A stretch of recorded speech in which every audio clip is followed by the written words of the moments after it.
Hoje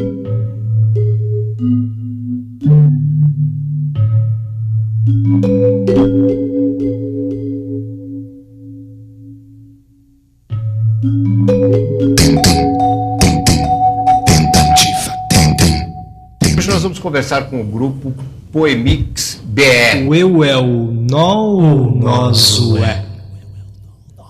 O eu é o nó, o nós o é. O eu é o nó, o nós o é. O eu é o nó, o nós o é. E vamos falar dessa relação entre as várias expressões artísticas. Aqui ao meu lado, o poeta João Bandeira. Tudo bom, João? Boa noite. Depois, Lenora de Barros. Tudo bom, Lenora? Bem. Depois, esse já participou do programa com seu bonezinho de aposentado, Walter Silveira, poeta e profissional de televisão. Tudo bem, Walter? Tudo ótimo. E Cid Campos, músico, compositor. Eu gostaria... Vamos começar falando, a gente já mostrou um trechinho do trabalho de vocês na abertura do programa, mas falando, afinal de contas, o que é o Poemix BR, né? Quer dizer, qual é a proposta artística de linguagem do Poemix BR? A proposta é justamente juntar os três dimensões que há em qualquer discurso verbal, qualquer palavra, para ser mais específico, que é a dimensão semântica, a dimensão do sentido, do significado das palavras, a dimensão sonora, enfim, e a dimensão de imagem da palavra, a visualidade da palavra. Então, som, imagem e significado, você tem isso em todo discurso verbal.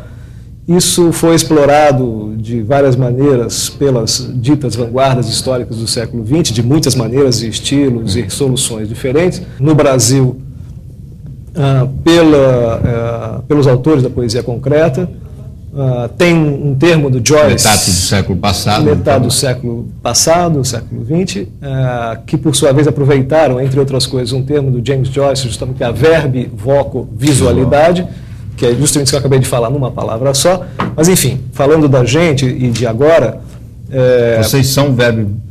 Quer dizer, a ideia do espetáculo, que vocês já devem ter visto um trecho, justamente é explorar os nossos poemas, meus, da Lenora, do Walter e do Cid, nessas três dimensões, ou seja, enfim, aquilo que há de significado já nos poemas, que são lidos por nós, com uma projeção de vídeo baseada nos poemas, atualmente feitos pelo Grima Grimaldi, e com uma ambiência sonora que fica basicamente a cargo do Cid Campos. Então a gente explora a poesia nessas três vertentes. Eu acho que a questão da tecnologia também, que nós vimos trabalhando desde dos anos, começo dos anos 90 para cá, e dentro de estúdio, quer dizer, você colocar os poetas dentro do estúdio, que já são bons oralizadores, e propiciar efeitos e montagens. Também não é só a leitura.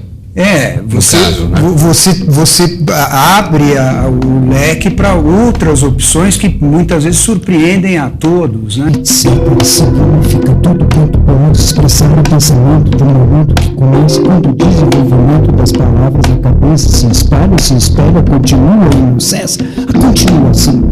Essa produção, um grito super infinito, uma fagulha na memória. Quando falha, se espelha, continua, despedaça, etc. Essa tecnologia, Cid, ela, dentro desse caminho verbo-voco-visual, ela acrescentou alguma coisa ou não? Simplesmente é um instrumental a mais? Ele é um outro patamar do que foi, por exemplo, o que o João Bandeira estava falando, os trabalhos aí do século passado, ou não? Não, eu acho que acrescentou, não sei, é muito diferente, porque você com a chegada aqui dos computadores, não é, dos samplers, você poder gravar, criar superposições e fazer isso de uma forma acessível, né, num estúdio, o que antes era praticamente impossível. Você tinha que se dirigir a um estúdio, muitas vezes caríssimo, e tentar lá conseguir reproduzir o que você queria, meio sem saber mexer no equipamento, dependendo do... Então, a partir do momento que essa tecnologia caiu nas mãos da gente, a gente passou a ter um acesso direto E para fazer a experimentação, porque eu acho que essa poesia, esse trabalho, mais do que tudo, é um trabalho que preza o experimentalismo. Garotas são pop, são feitas de matéria pop. Toda garota é pop, garotas são sempre pop.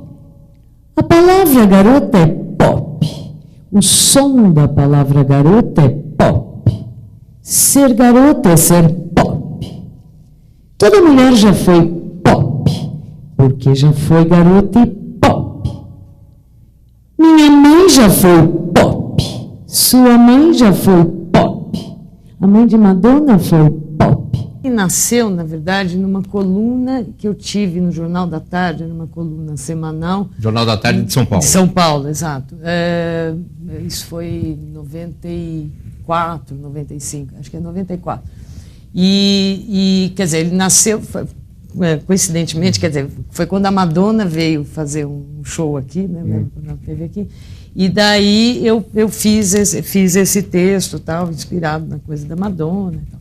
Faz tempo, porque a Madonna nem mais pop quer ser, né? É verdade, é verdade, é verdade. Mas já foi pop já um foi dia. Popista.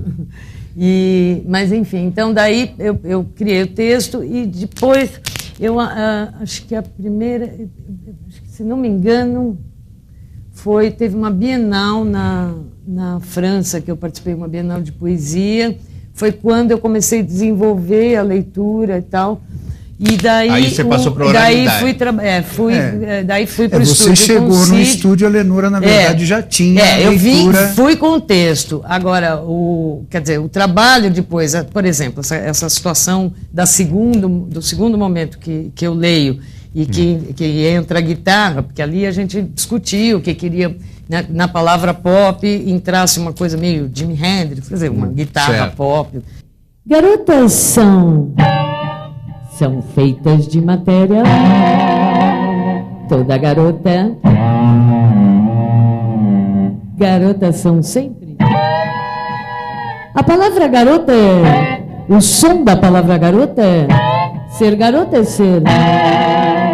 Tem textos, como é o caso desse que a Lenora disse, que já pré-existiam como poemas na página impressa, e que, quando a gente vai para o estúdio com o Cid, a colaboração dele é fundamental. Quer dizer, aparecem ideias que vêm dele, que vêm da parte mais propriamente musical, ou até de manipulação de estúdio. Quando entra uma pessoa que vai fazer vídeo, isso também já se completa, e aí vem outras ideias, interferem, às vezes até na primeira leitura que você já tinha bolado, porque daí aquilo já vai também ser um outro elemento. Quer dizer, a ideia de simultaneidade aí rege o trabalho o tempo todo, com soluções muito variadas. Essencialmente só. Essencialmente só a aparência. Essencialmente só a aparência não. Essencialmente só a aparência. Essencialmente só. Essencialmente. Essencialmente só. Essencialmente só a aparência. Essencialmente só a aparência não. Essencialmente só a aparência não engana.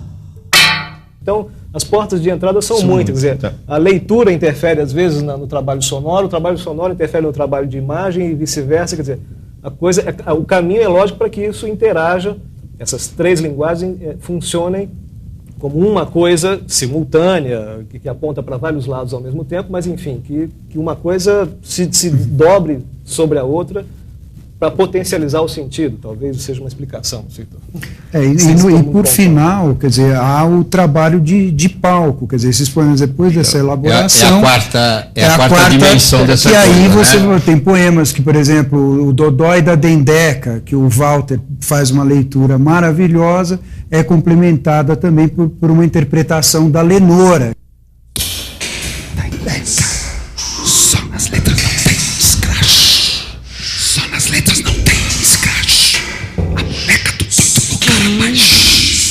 A boneca do doido no Carapaz. Só nas letras não tem bem gata, só nas letras não tem escravo.